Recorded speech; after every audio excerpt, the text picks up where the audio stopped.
आज का हमारा 7वां सत्र है। अस्थि के इससे पहले हमारे विकार विकल्प शून्य, स्वभाव मात्रे, निरालंबी, देवता स्मरणे, ऐसे 4 वचनों पे हमने चिंतन इससे पहले किया हुआ है। आज का वचन है 5वां और ये जो वचन है, ये वचन पूरे 4 वचनों पर ये वचन है, मतलब 4 वचनों के बाद का वचन है। और ये वचन हमें पीछे का जो निषेध आचरण है और स्वामी जी ने विहित किया हुआ विहित आचरण है, ये सब करने के बाद या फिर ये जो पूरा मिला के जो हम आचरण कर रहे हैं उससे हमें क्या होने वाला है या फिर ये आचरण कैसे करना है हमें, इसका विश्लेषण ये वचन हमें बताता है।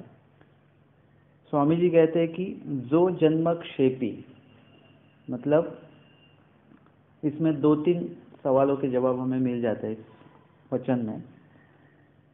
एक तो हमें जन्म क्षेपना है और ये विकार विकल्प शून्य, इस स्वभाव को मात्रा देना या आलिंबन रहित होना या नाम स्मरण करना या और भी जो विधि स्वामी जी ने बताए हुए हैं वो कितने दिनों तक करने हैं। हालांकि ऐसा होता है कि अभी मार्गशीर्ष महीना आ जाता है तो कुछ लोग स्मरण में लग जाते हैं, मार्गशीर्ष महीना बहुत पवित्र है वगैरह वगैरह, ऐसा सोच के। ये हमारे स्वामी जी ने कहीं नहीं बताया वैसे, लेकिन 1 महीना वो विधि चलता है। 1 महीना होने के बाद में खत्म, बाद में अगले मार्गशीर्ष महीने की याद राह देखी जाती है। जैसे ये श्रावण महीना आता है जिस दिन वो उसमें पवित्र होता है, जन्माष्टमी होती है, वो महीना एक पवित्र माना जाता है। लेकिन स्वामी जी ने ऐसा कहीं नहीं बताया कि पर्टिकुलर 1 महीने में आपको ये विधि करना है, ये महीना पवित्र है, ये महीना अपवित्र है, कुछ नहीं। स्वामी जी ने कहा कि 5वें ते निरंतर, निरंतर मतलब बिल्कुल ही अंतर आपको कहीं पर होना नहीं चाहिए नाम स्मरण में और विधियों में भी। ऐसा नहीं है कि बस इतने समय तक हमें करना है, नहीं, आपको कंटिन्यू। और इसका सही सही मतलब वचनों द्वारा और अब जवाब देखेंगे तो ये वचन है कि जो जन्मक्षेपी, ये जो स्वामी जी ने विधि बताया ये हमें कव काल पर्यंत करावे, मराठी में ऐसे उसे शंका दी जाती है। कव काल पर्यंत मतलब कितने दिनों तक हमें ये विधि करना है। मतलब विकार विकल्प शून्य कुछ 1 महीना, स्वभाव मात्र कुछ 2-3 महीने, निरालिंबी आलम्बित रहित होना कुछ 1 साल तक हम आलिंबन रहित हो रहेंगे, फिर आलिंबन जोड़ेंगे। या फिर स्मरण करना है तो कुछ देर के लिए, कुछ महीने के लिए, कुछ 8 दिन के लिए, ऐसा नहीं। स्वामी जी कहते जो जन्मक्षेपी, इन विधियों को लेकर, इन विधियों के सन्निधान में आपको पूरा जन्म क्षेपना है, मतलब सेले लोटी, सेवत सेले लोटी, मतलब पूरा जन्म भर, मतलब मृत्यु समय तक हमें, जब तक आपके सांस में सांस है तब तक हमें ये विधि जारी रखना है, वो भी आवड़ी पूर्वक। स्वामी जी कहते पूर्वोत्तर क्षण दुर्लभ। जब एकाध विधि हम शुरू करते हैं तब हमें जो आवड़ी होती है वही आवड़ी हमें आखिरी, जब तक हम आखिरी सांस ले रहे वहां तक हमें वही आवड़ी होनी चाहिए। हालांकि ऐसा होता है कि एकाध विधि शुरू होता है तब जो आवड़ी होती है वो आवड़ी फिर निरंतर बाद में कम कम होते जाती है। जैसे प्रवचन शुरू है, पहले 5, 10, 15 मिनट, आधा घंटा हमें बड़ा आनंद आता है, फिर धीरे धीरे ऐसा होता है कब खत्म होगा, फिर मतलब वो आवड़ी जो सबसे शुरुआत में जो आवड़ी है वो नहीं है। हमें क्या करना है, जो जन्मक्षेपी, मतलब आपको जब तक आप जिंदा है तब तक आपको ये आवड़ी वैसे ही बरकरार रखनी है और उसमें वृद्धि भी आपको करनी है। मतलब जो आवड़ी आपको होना चाहिए कि जो आवड़ी पहली थी हमारी उससे ज़्यादा आवड़ी हमें आगे आगे बढ़नी चाहिए हमारी। एक दृष्टांत स्वामी जी ने बताया हुआ है कि एक माँ अपने छोटे बच्चे को कुछ खाना खिला रही है, लेकिन वो मुंह ऐसा कर रहा है, ऐसा कर रहा है, मतलब खा नहीं रहा है। मतलब वो क्यों खिला रही है, कुछ थोड़ा सा भी अन्न कण उसके मुंह में चले जाए, उसमें उसके बाद में पेट में चले जाए, तो उसको जो भूखा ना सोए, वो भूखा सोएगा तो कुछ एसिडिटी या कुछ और भी समझो हो सकता है, उसे तकलीफ हो सकती है। थोड़ा सा अन्न उसके मुंह में जाना चाहिए। कभी कभार ऐसा होता है कि परमेश्वर हमें देना चाहते हैं लेकिन हम लेते नहीं हैं, और ना लेने के बहाने हमें कि ये हमने सुना हुआ है, अभी हम 80 पर ही हम ले रहे हैं, 8 दिन के बाद में फिर कोई आपको 80 पर ही अगर सुनाने जाएंगे तो आपने ऐसा नहीं कहना है कि ये तो हमने सुना हुआ है। अगर आप ऐसा कहेंगे ये तो हमें पता है, अगर ऐसा कहेंगे तो स्वामी जी जो देने के लिए आपको आए हुए हैं, किसी खुद स्वामी जी तो आएंगे नहीं, किसी के माध्यम से ही आपको वो सुनवाएंगे। तो उस वक्त आपको क्या करना है, उनका अपमान नहीं करना है, आपको सम्मान ही करना है। फिर से सुनिए, क्योंकि ये शास्त्र ऐसा है, आज आपने ये वचन का अर्थ ऐसा सुना, 8 दिन के बाद यही वचन आप सुनेंगे किसी और से, तो कुछ और आपको प्राप्त होने वाला है। तो जब जब आपको ये, आपने जो लीला आपने बचपन से पढ़ते आए, वही लीला अगर कोई बता रहा है फिर से, वो श्रद्धापूर्वक लो आप, और उसमें से आपको कुछ ना कुछ नया प्राप्त होने वाला है। हर जो अधिकरण है, हर जो ज्ञानी व्यक्ति है, ज्ञात विरक्त व्यक्ति है, वो कुछ ना कुछ अपने अनुभव का वहाँ पे आपको बताने की कोशिश करेंगे, तो आपको वो लेना है। अगर आपने कहा ये हमने सुना हुआ है, तो देने वाला जो व्यक्ति है वो कैसा होता है, वो थोड़ा सा नाराज हो जाता है। अगर आप अभी मुझे कुछ दे रहे हैं, हम आपको कुछ नया खिला रहे हैं, अब मैंने देखा ये तो मैंने पहले खाया हुआ है, पता है मुझे ये, तो आप थोड़ा सा नाराज हो रहे हैं, हम कुछ अलग देने वाले थे लेकिन इनको पहले ही पता है। तो वैसे ही भगवान कुछ देना चाहते हैं और उनको पता है कि आपको कितनी मात्रा में देना है, कितने बार देना है। कुछ व्यक्ति ऐसे हैं कि उनको एक ही बार बताओ समझ जाते हो। माहिम भट्ट जी जो थे, उनको कुछ ज़्यादा निरूपण करना नहीं पड़ता था, एक वचन स्वामी जी ने बोल दिया, उनको सब उसमें से। कुछ व्यक्ति ऐसे हैं कि जिनको एक वचन बोलने से नहीं पता, फिर उनको उसको समझाने के लिए फिर दृष्टांत भी देना पड़ता है, समझाना पड़ता है ज़्यादा। एक बार बोलने से नहीं समझता, उनको बार बार निरूपण करना पड़ता है, फिर वो समझते हैं। जैसे डोमेग्राम की वो लीला ही हम कंटिन्यू करेंगे। स्वामी जी धर्म वार्ता शुरू है इसलिए अंदर गए, अंदर जाने के बाद में फिर स्वामी जी बैठे, फिर स्वामी जी ने पता किया क्या विषय शुरू था आपका, ये विषय शुरू था। तो स्वामी जी ने बोला बताओ क्या आपको समझा है, निरूपण से आपको क्या समझा। तो ये समझा ऐसा। स्वामी जी बोला नहीं, आपको अभी तक समझा नहीं है, याद हो गया है सब, लेकिन आपको वो वचन अभी तक समझा नहीं है। आपको कब समझता है वचन, जब आप उसका अनुभव करेंगे ना, तब उसका सही अर्थ आपको समझ में आएगा। अभी सिर्फ शब्दों के अर्थ हमें पता है, लेकिन अनुभव का जो अर्थ है ना, वो और अलग होता है। वो जब आप प्रत्यक्ष रूप से अगर वो वचन पालने के लिए अब बाहर निकलेंगे, कुछ एक कदम बढ़ाएंगे, फिर जो अनुभव आएगा वो सही अनुभव है और वो सही अर्थ है। जैसे हम बूढ़ी गंगा समान का हमने सोचा कि हाँ जब बूढ़ी गंगा समान, बस इतना हमने देख लिया, लेकिन उसमें भी और गर्भित अर्थ है। जैसे स्मृति स्थल में आचार्य जी को किसी ने थोड़ा सा बूढ़ी जैसा पानी दिया, मतलब मैला पानी दिया थोड़ा सा, आचार्य जी ने वो पी लिया पानी, कुछ बोले नहीं। लेकिन फिर उन्होंने बताया, पूछा कि अरे आपने ऐसा पानी क्यों दिया, शुद्ध पानी क्यों नहीं दिया मुझे। उन्होंने बोला भगवान ने ही तो बोला है बूढ़ी गंगा समान। तो उन्होंने कहा ये बराबर बोला आपने, लेकिन बूढ़ी गंगा समान वो खुद के लिए, दूसरों को आप जब देंगे तब बूढ़ी ते बूढ़ी गंगा ते गंगा। सामने वाले को देते वक्त आपको अच्छा ही देना है हमेशा ही, ऐसा मतलब ये वचन का दूसरा अर्थ हमें पता चला। तो माहिम भट्ट जी वैसे थे कि उन्हें एक अगर बात बता दी, मतलब राजमठ में जैसे पहले भेंट में वो आए हुए हैं पहले भेंट के लिए, और वहाँ पर स्वामी जी ने उनको कुछ सवाल जवाब हुए उनके, उनको भी पता चल रहा है कि ये जो कुछ बता रहे हैं उसमें कुछ तो है, लेकिन थोड़ा सा अहम होने के कारण उन्होंने अपना संस्कृत भाषा को रख दिया सामने। जैसे आज की डेट में इंग्लिश भाषा है, हम अपना प्रभाव छोड़ने के लिए थोड़ा अंग्रेजी बोल लेते हैं, फिर सामने को लगता है ये बहुत पढ़े हुए हैं। वैसे उस टाइम वो संस्कृत भाषा थी, लेकिन स्वामी जी ने उस संस्कृत भाषा को भी निपटा दिया, फिर उनके पास कुछ नहीं बचा।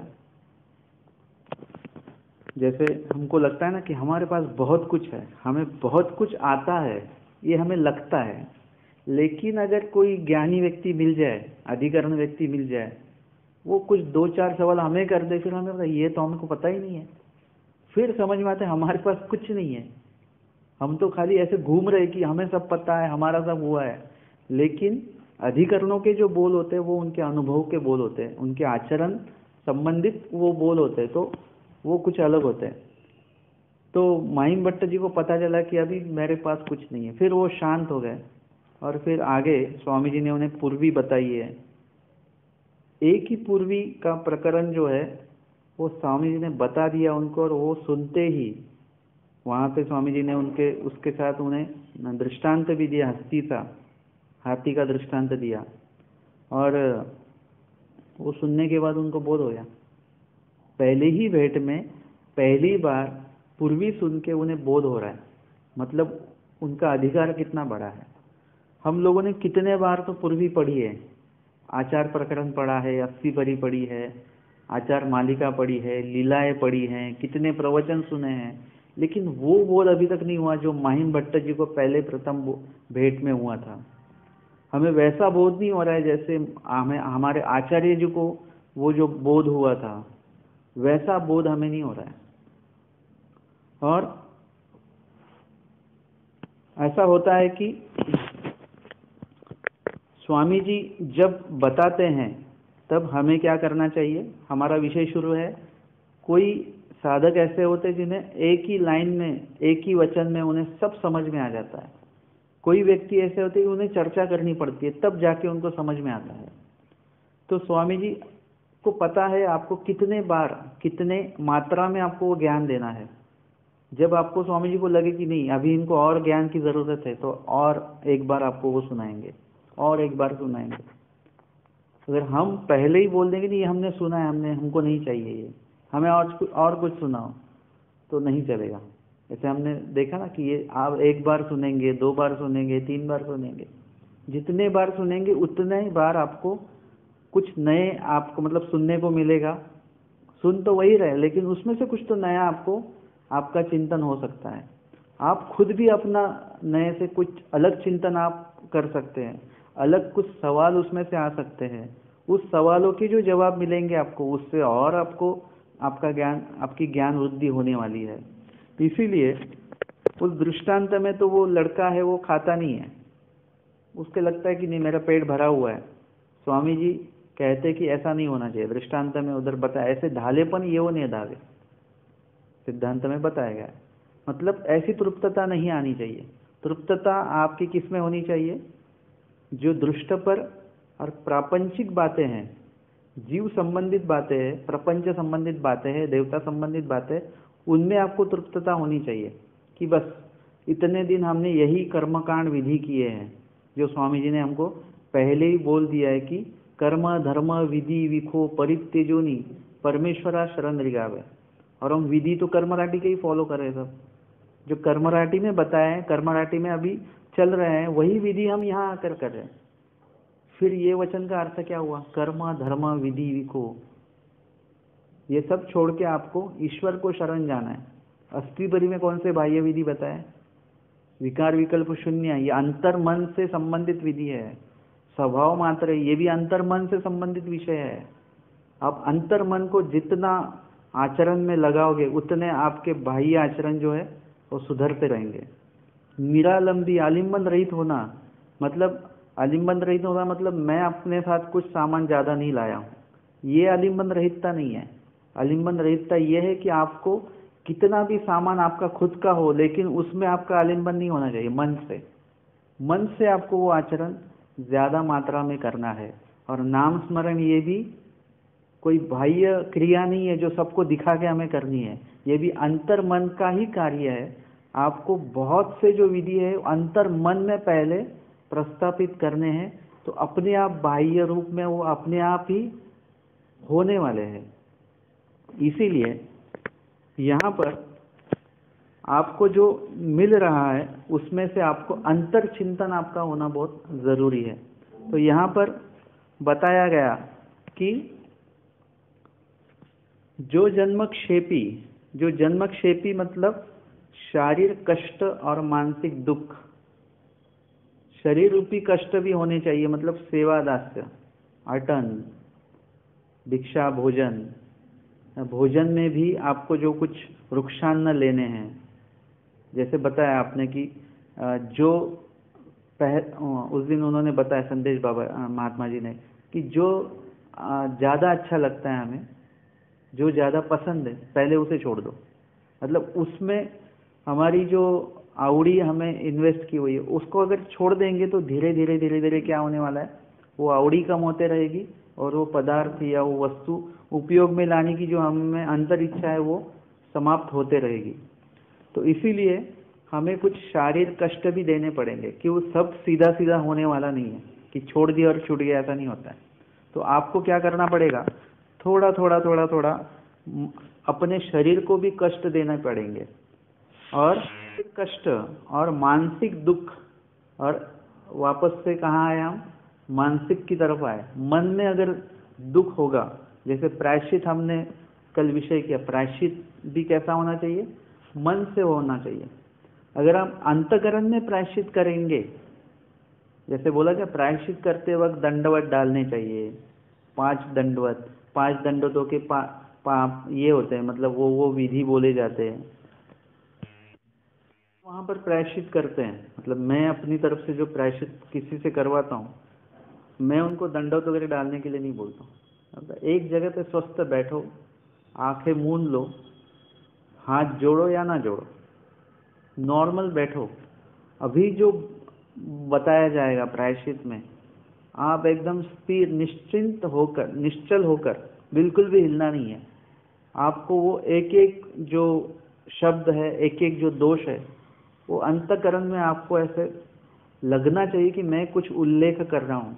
आपको महसूस होना चाहिए कि हाँ सचमुच मैंने ये जगह पे, मैंने मेरे पैर के नीचे इतनी चींटियाँ आई होंगी, मैंने इतना पानी वेस्ट किया, मैंने इतना किसी को अन्य वार्ता में किसी को शामिल कर दिया।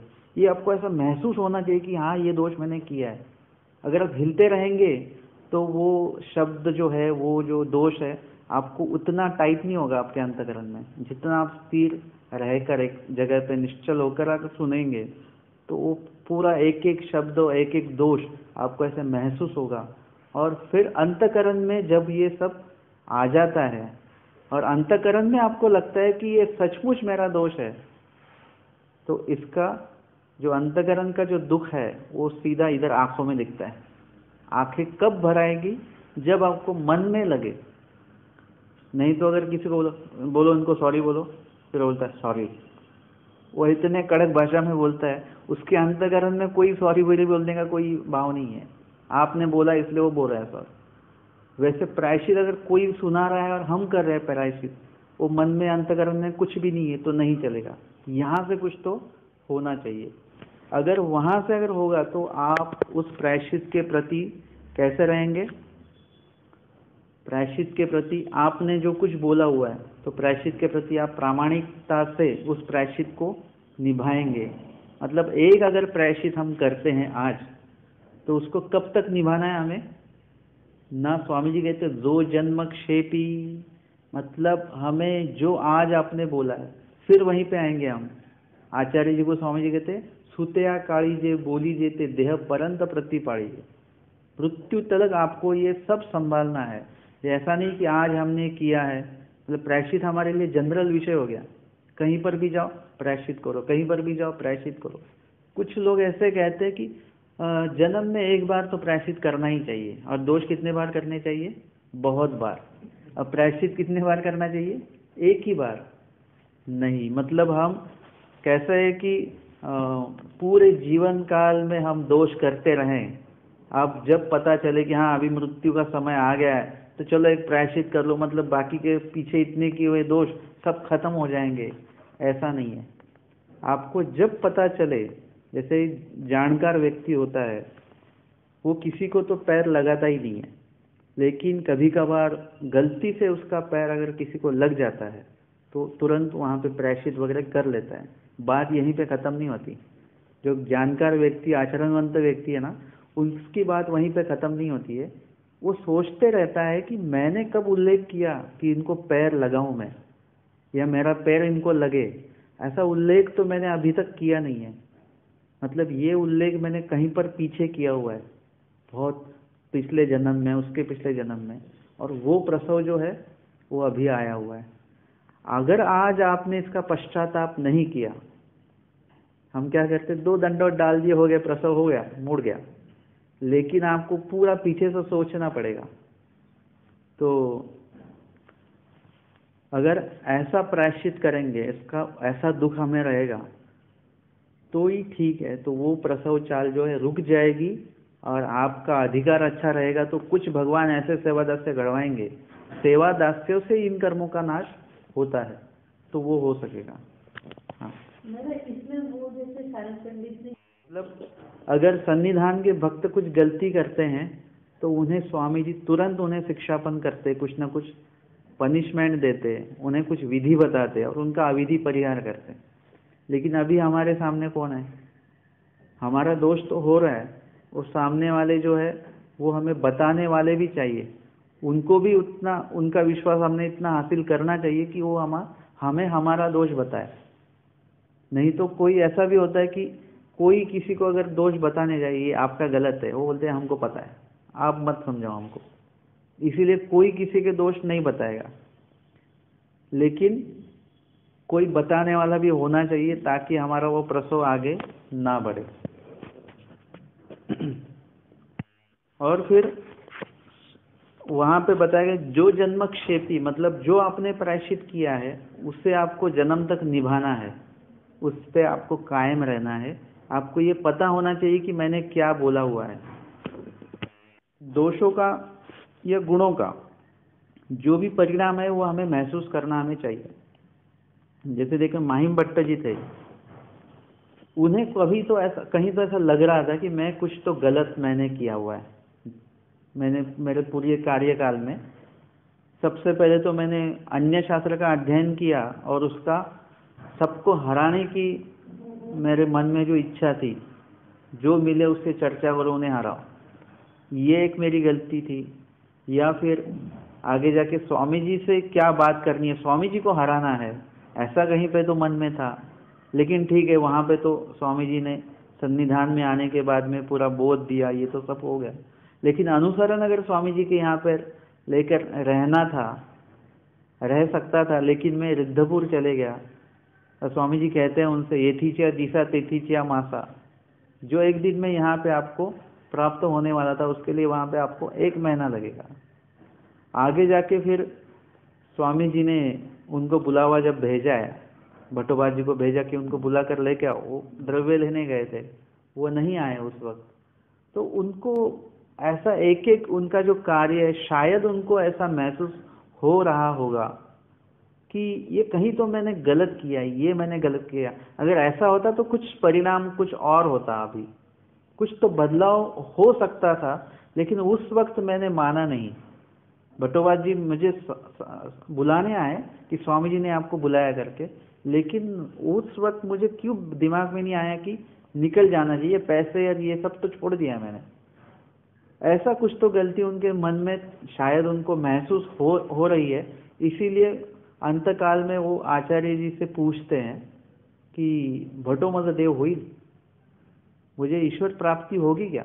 कि मैंने इतने गलतियां की है मैंने, तो कैसे ईश्वर प्राप्ति हो सकती है? हम तो ऐसे ही बैठे हुए, हम तो कुछ भी नहीं कर रहे, फिर भी हम भगवान हमारे लिए सब करने वाले, हमें भगवान मिलने वाले, जिन्होंने पूरा अपना जीवन कार्य ईश्वर को समर्पित कर दिया, वो व्यक्ति भी कहते कि मुझे भगवान नहीं हो गए, क्योंकि मैंने इतने भगवान को नाराज किया हुआ है, इतना दुखाया हुआ है। पर कैसे भगवान हो सकते हैं मुझे? वो व्यक्ति को भी इतना एहसास है। और आचार्य जी जो है उनको पता है, आचार्य जी को इनका समर्पण क्या है वो आचार्य जी को पता है। वो कहते हैं कि माहिम भट्ट जी को कहते हैं, अगर आपको भगवान नहीं होगा ना तो संसार में किसी को भगवान नहीं होगा। आपने इतना कुछ किया हुआ है, अगर आपको भगवान नहीं हुए, प्राप्ति नहीं हुई तो किसी को भी नहीं होने वाली है। तब उनको अच्छा लगा कि आचार्य जी जो कहते हैं वो झूठ नहीं कहते, वो पता है। ऐसा नहीं किसी को तसल्ली मिलने के लिए कुछ भी बोल दिया जाए, नहीं। कभी कभार उनकी अगर गलती है तो आपको गलती बतानी पड़ेगी। वैसे ही उन्होंने बताया कि आपको भगवान होने ही वाले। आचार्य माहिम भट्ट जी को एक समाधान हुआ कि भट्टोबा जी जो बोलते वो अगर वो सचमुच सही है, वो झूठ नहीं बोलेंगे। मतलब कोई तो हमें ऐसी तसल्ली देने वाला बंदा हमारे साथ होना चाहिए, हमारे पास होना चाहिए कि उससे हमें हमारी जीवन की निश्चितता जो है समझनी चाहिए। ये बात है कि हमने अपने जीवन में काफ़ी गलतियां की हुई है, विधि को लेकर, भगवान को लेकर, आचरण को लेकर। तो कम से कम हमें क्या होना चाहिए, वो गलती हमें कहीं ना कहीं चूभनी चाहिए। जैसे कहीं आपने झूठ बोल दिया है तो आपको कभी आप स्मरण में बैठ जाएं, चतुर्विध दुख हम जहाँ पे करते, निर्वेद, अनुताप, अनुशोच, आर्त, तब आपको ऐसा महसूस होना चाहिए कि ये कहीं तो मैंने ये झूठ बोला है, कोई ज़रूरत नहीं थी लेकिन मैंने बोल दिया। तो उसका पश्चाताप और दुख अभी आपको होना चाहिए। आपको लगना चाहिए कि अगर आईने में मैं अपना चेहरा देखने जाऊँ तो मुझे खुद को शर्म आनी चाहिए मेरा चेहरा देखते हुए। ये पश्चाताप है। इसीलिए प्रायश्चित भी है जो आपको देह पर्यंत उसको निभाना है, मृत्यु समय तक आपको उसको निभाना है। स्मरणता जो है, मतलब पीछे जो हमने दोष देखे, विकार विकल्प, मतलब त्याग जो किया हुआ है, वो त्याग कितने काल तक हमें करना है? स्वामी जी कहते हैं देह पर्यंत जो जन्म क्षेपी। एक बार आपने त्याग कर दिया फिर वो त्याग में ही आना चाहिए। ऐसा नहीं कि कुछ दिन त्याग किया फिर स्वीकार किया, ऐसा नहीं। जो दोष रूपी है उनका कायम स्वरूपी त्याग होना चाहिए। तो वो कब तलक करना है हमें? जो जन्म क्षेपी, हमें पूरा जन्म क्षेपना है उसके लिए, ये त्याग के लिए। और विहित के लिए क्या करना है? विहित के लिए पूरे देह का समर्पण हमें करना है, पूरे जीवन का समर्पण हमें विहित कार्यों के लिए करना है। जो स्वामी जी ने बताया कि स्मरण करना चाहिए, अटन करना चाहिए, विजन करना चाहिए, भिक्षा, नित्य विधि बताया, निमित्त विधि करनी चाहिए, या फिर ज्ञात विरक्त का संग करना चाहिए।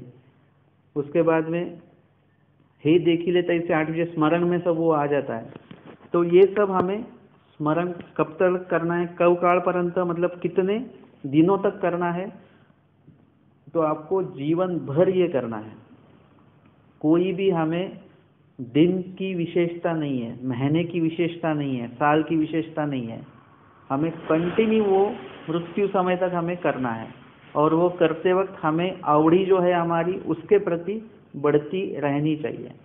अभी इसमें बताया कि शारीर कष्ट, मतलब बाह्य क्रिया जो है, जो दिखने वाली क्रिया है, बहिरिया जिसे बोला जाएगा, उसमें आपको कष्ट होना चाहिए, आराम से नहीं। कुछ ना कुछ आपने कष्ट, आप कहेंगे कि नहीं नहीं वो मार्गों में भाकरी बनाते वो मुझे नहीं जमेगा, लेकिन आपको थोड़ा सा कष्ट, आपको इतने भाकरियाँ नहीं जमेगी लेकिन एक भाकरी आप बना सकते हो वहाँ पर। आप कभी कभार स्थान वंदन करने जाते हो, थोड़ा वक्त हमारे पास है तो थोड़ा किचन में जाके हम वो एक भाकरी बना सकते हैं। वक्त नहीं है लेकिन एक भाकरी हम बना सकते हैं। कुछ बर्तन है वहाँ पे वो हम साफ कर सकते हैं। या जेंट्स में अगर कोई सेवा है, समझो पंगत में अभी बैठने वाली है, हमको पता है, तो हम ये कर सकते हैं कि कहाँ पंगत बैठने वाली वहाँ पे हम झाड़ू लगा दें, कुछ बैठने की व्यवस्था करें, कुछ खाना परोसने का खाना कुछ कहीं से लाना है वो हम ला कर रखें, कुछ पानी की व्यवस्था करें। इतना तो हम कर ही सकते। मतलब जहाँ पर भी जाएंगे आपको शारीरिक कष्ट आप में होने ज़रूरी है। अभी तो द्रव्य दे के, पैसे दे के सब कार्य होते ही है, लेकिन आपका अगर उसमें कुछ नहीं होगा तो वो बात अलग है। लेकिन अभी आपका कष्ट है, आपका पंगत नहीं है, आपने पैसे नहीं दिए, कुछ नहीं दिए, लेकिन आप किसी के पंगत में आप क्या करें, उसके पंगत को अच्छा बनाने के लिए आप कुछ तो सोच रहे हो। उसको बोलते क्रियेचे स्वरूप गोमटे।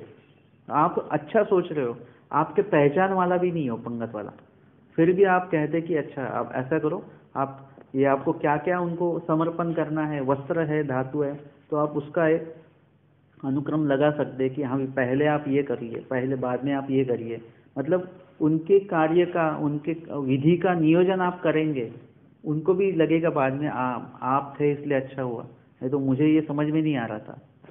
मतलब आपका पैसा नहीं है, कुछ नहीं है, सिर्फ आपने क्या किया, आपका जो विचार है, आपने उनके क्रिया को एकदम अच्छे क्रम में बिठा के उनसे वो करवाया, उनको बहुत अच्छा लगा।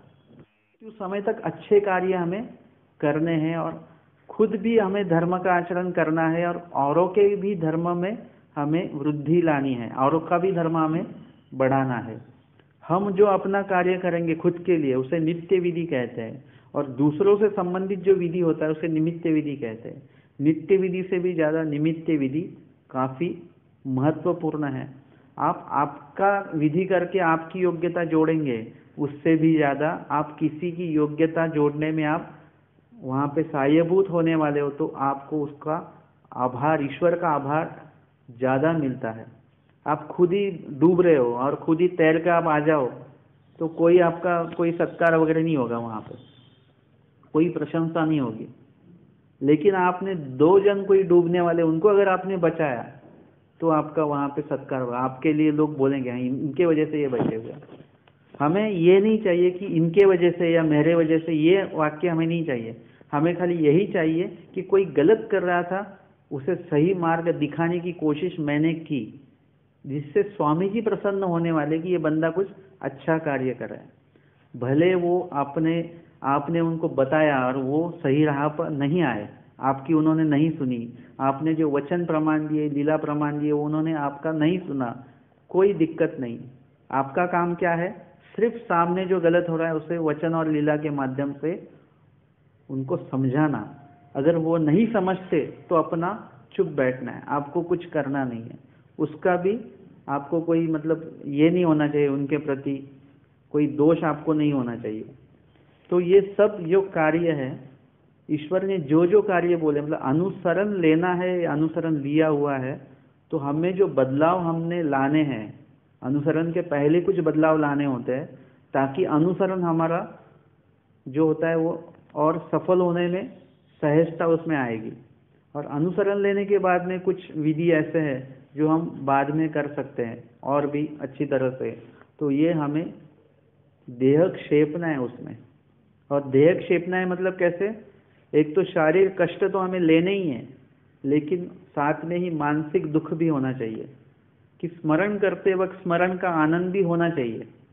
देखो कैसा, मतलब कठिन विधि कैसा है, हम सिर्फ माला जपते हैं, बस माला फेरना शुरू है हमारा, बस ये खाली इसको नाम जप बोलेंगे। लेकिन स्वामी जी को जो अपेक्षित स्मरण है, वो स्मरण कैसा कठिन है कि उसमें आपको स्मरण का आनंद भी लेना है, चतुर्विध स्मरण, और चतुर्विध दुख भी उसमें लाने हैं कि एक आध लीला वगैरह उसमें याद करते हो तो उसमें आपको दुख होना चाहिए कि यहाँ पर मैं नहीं हूँ, इस लीला में 800 साल पहले मैं नहीं था, अगर मैं होता तो मैं वहाँ पे ये सेवा करता, वो सेवा करता।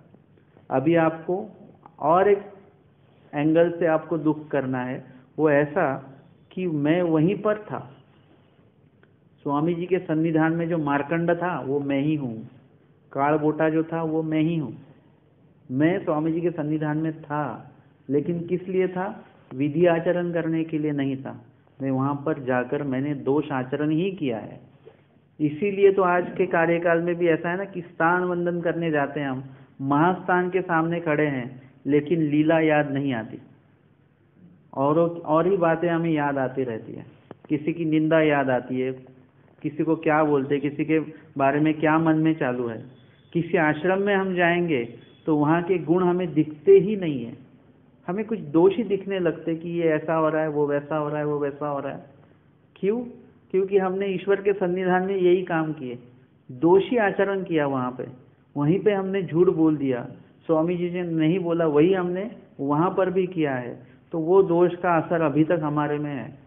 मतलब आप ऐसा मत सोचिए कि हम स्वामी जी के कार्यकाल में हम नहीं थे, 800 साल पहले हम स्वामी जी के सन्निधान में नहीं आए, ऐसा मत सोचिए। हम आए होंगे, लेकिन किसके लिए आए, किस बात के लिए आए? हम ऐसे कार्य करने आए। हम दुर्योधन के साइड में जो है, पांडवों के विरुद्ध, तो दुर्योधन के साइड में हम कहीं ना कहीं वहाँ हो सकते हैं।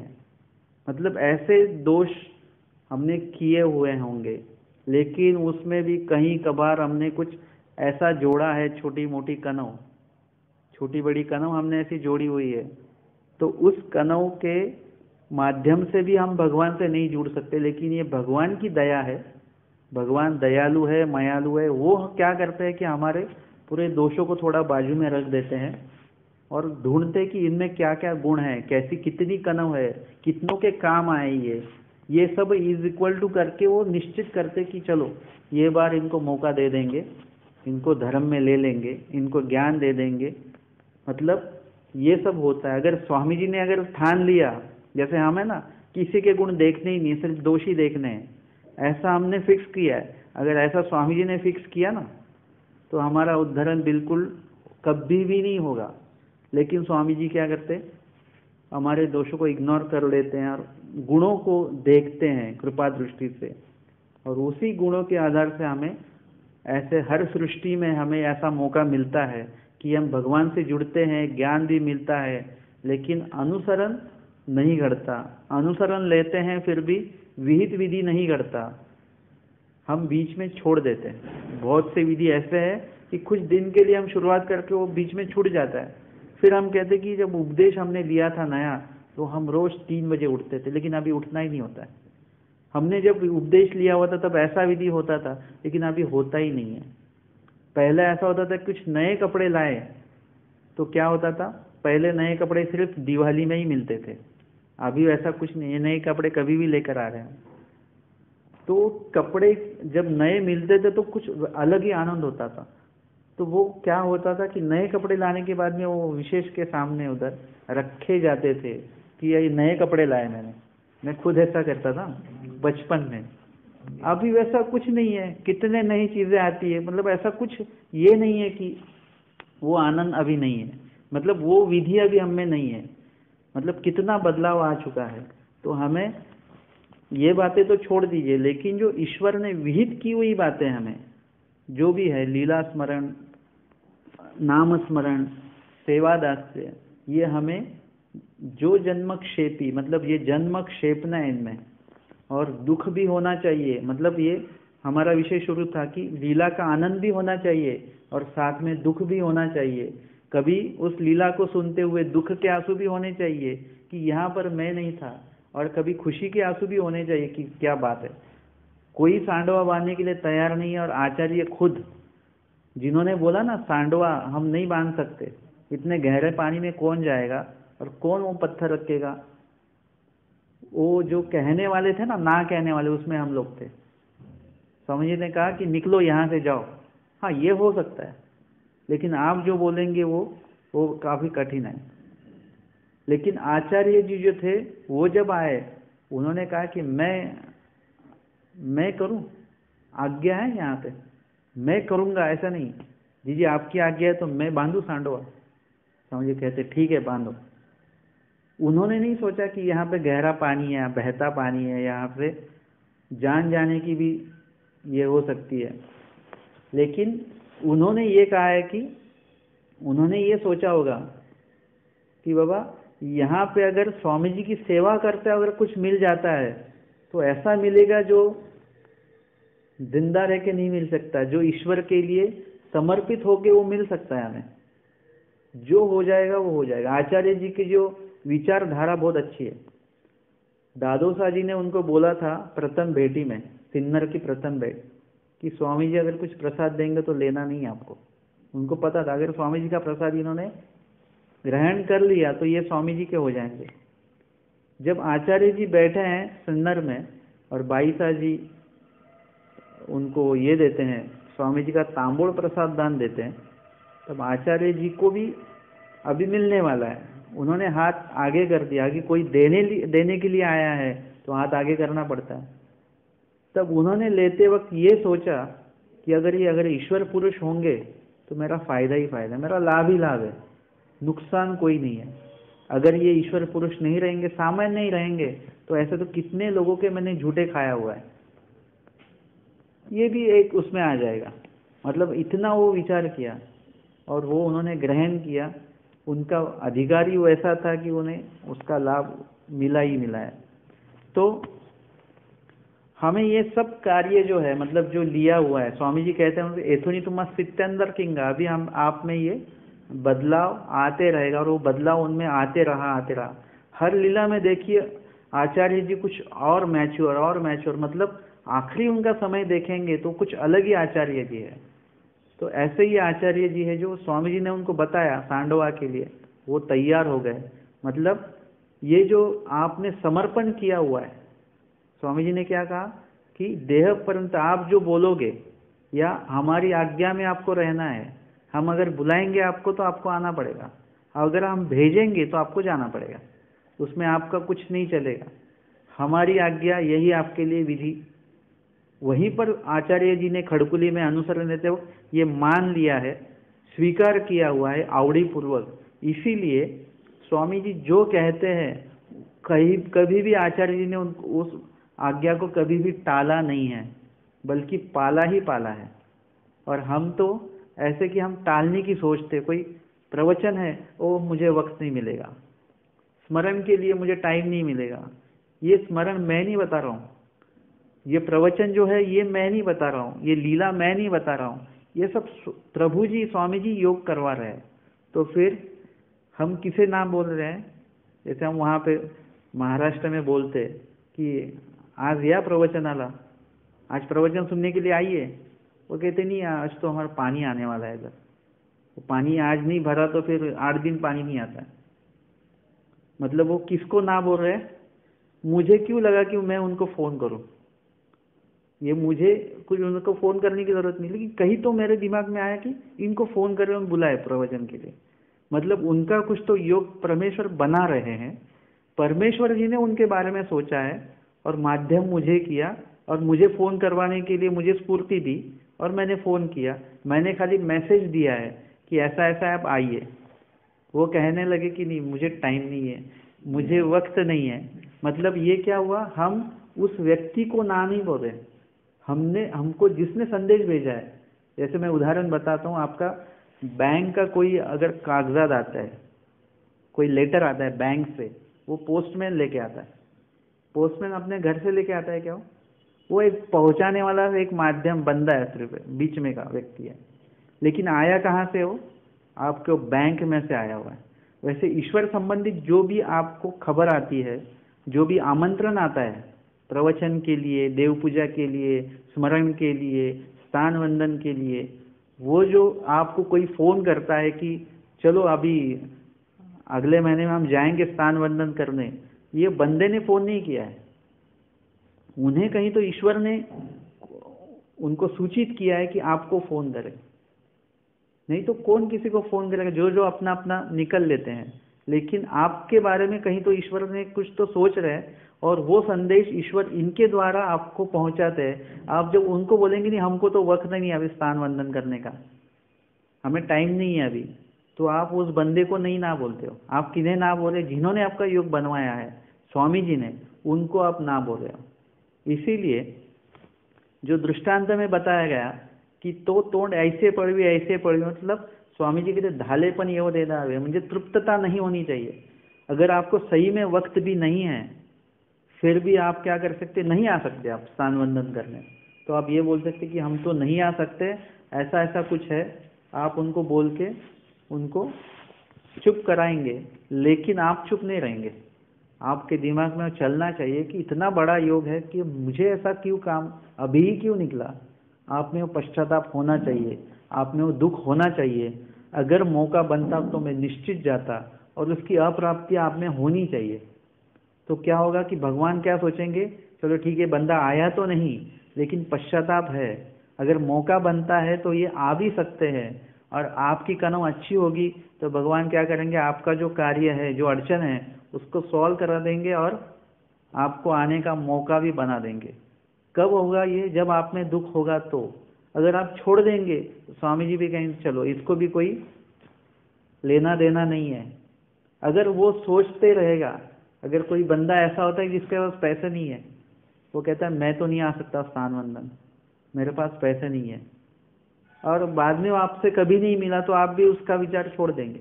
लेकिन अगर वो कभी मिलकर ये किया कि मेरे पास सचमुच पैसे नहीं, अगर होते मैं तो ज़रूर आता, तो आप लोग भी 4 लोग सोचते कि ऐसे करते ना कि इसका थोड़ा थोड़ा पैसा हम भर देंगे, ये बाद में दे देगा हमको। मतलब आप भी उसके बारे में सोचते, क्योंकि उसको तड़मड़ है, उसको आवड़ी है, उसे आना है, सिर्फ एक अड़चन के लिए वो आ नहीं सकता। वैसे भगवान को भी आप आपकी अड़चन बता दो, अगर ये अड़चन नहीं होती भगवान तो हम ज़रूर ये विधि करते, ज़रूर ये आचरण करते, लेकिन ऐसा ऐसा है तो आप ही कुछ योग बनाओ और हमें ये घड़वाओ। आप ये आपको ये विनंती सिर्फ पर्टिकुलर उसी विधि के लिए नहीं करनी है। जो जन्मक्षेपी पूरे जन्म भर आपको हर विधि के लिए अप्राप्ति जो अपने आप में होनी चाहिए। आपको स्मरण नहीं होता, अप्राप्ति होनी चाहिए। आपको स्मरण के साथ लीला चिंतन नहीं हो रहा है तो उसकी भी अप्राप्ति आप में होनी चाहिए। जो जो विधि ईश्वर ने बोले हुए और जो जो विधि आपसे नहीं हो रहे वो यहाँ वहाँ जीवों को बताने से अच्छा सीधा स्वामी जी को बताइए। सुबह का 3 से 6 का जो स्मरण है उसमें आपको ये मानसिक दुख जो है वो उपयोग में लाना है। उसका उपयोग करवा के आपको बहुत कुछ आप साध्य कर सकते हो। जो जो बातें आप में अभी नहीं है वो सब बातें ईश्वर आपको योग घड़वाएगा। लेकिन सुबह के स्मरण में आपको अपने पूरे जन्म तक आपको पूरा वो विनंती हर विधि के लिए आपको विनंती करनी है और हर दोष के लिए आपको प्रायश्चित करना है। तब हम में थोड़ा क्या होगा कि दोष करने का जो हमारा एक तेजी है ना, हमारी स्पीड जो है हमारा दोष करने का, वो धीरे धीरे आपका कम होते रहेगा। एक मैच्योरिटी उसमें आते रहेगी और फिर आगे ऐसा एक काल आएगा कि आप हर कार्य करते समय पूरा दोष और गुणों का विभाजन करके ही वो कार्य करने की कोशिश करेंगे। तो आज के इस सत्र में हमने जो जन्मक्षेपी मतलब जो व्यक्ति, जो मतलब कोई भी स्त्री हो या पुरुष हो, अन्य राटि में सिर्फ पुरुषों को ही विधि आचरण करने की ये अनुमति है। स्त्री उनके पीछे रहेगी, पुरुष के पीछे, वो सामने आकर विधि नहीं कर सकती। लेकिन यहाँ पर ऐसा नहीं है। कर्मराटि में जो उच्च जाति वाला व्यक्ति है वही धर्माचरण कर सकता है, नीच जाति वाला व्यक्ति नहीं कर सकता है। लेकिन महानुभाव पंथ के तत्व ज्ञान में ऐसा कहीं पर भी कुछ नहीं बताया गया। यहाँ पे जो बंदा है, जो अनुकूल है, जो आवड़ी वाला है, वो हर एक बंदा ईश्वर का विधि का आचरण वो कर सकता है। ऐसा स्वामी जी का ये आज्ञा हमें यहाँ पे है। जो ये शब्द में जन्मक्षेपी मतलब पूरा जन्म कहाँ से, जहाँ से हमारी बर्थ डेट है वहाँ से नहीं है, जहाँ पर आपको बोध हुआ है, जहाँ पर आपको ईश्वर और ईश्वर की आपको जानकारी मतलब ज्ञान हुआ है, ईश्वर की प्रतीति जिस दिन आपको आई है वो है आपका जन्म। जो ये तो हमारे देह का जन्म है जो हम मनाते हैं हैप्पी बर्थडे, ये तो देह का जन्म है। लेकिन हमारे प्रतीति का जन्म जो है, ईश्वर के प्रति विश्वास का जो जन्म है, वो उस दिन है जिस दिन आपने ईश्वर को जाना है, उनकी प्रतीति आपको आई हुई है। जिस दिन से आप ईश्वर से आवड़ी से ईश्वर से लगे हुए हो, वो आपका एक जन्म है। और आगे जाके फिर अनुसरण ये दूसरा जन्म है। ये पूरा जन्म जो है आपको क्षेपना है।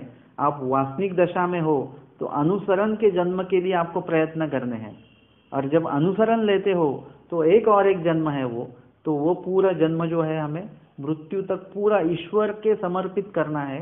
क्योंकि अनुसरण के बाद का जो जन्म है, अभी तो आप वासनिक हो तो आपको आपका थोड़ा जन्म ईश्वर का भी है, थोड़ा जन्म आपका प्रपंच का भी है, दोनों जगह आपको योगदान देना पड़ता है। लेकिन जब आप अनुसरण लेते हो तो पूरा का पूरा जन्म ईश्वर का हो जाता है। क्योंकि बताए अनुसरल्याची जीने मरने थे ईश्वराधीन, जो वो चाहेंगे वही होगा, बाकी कुछ नहीं होगा। तो ऐसा ईश्वर के प्रति हमें ये जन्मक्षेपना है मृत्यु तलक। आज के सत्र में हमने जो जन्मक्षेपी इस 80 परी के 5वें वचन के प्रति हमने चिंतन यहाँ पर किया हुआ। दंड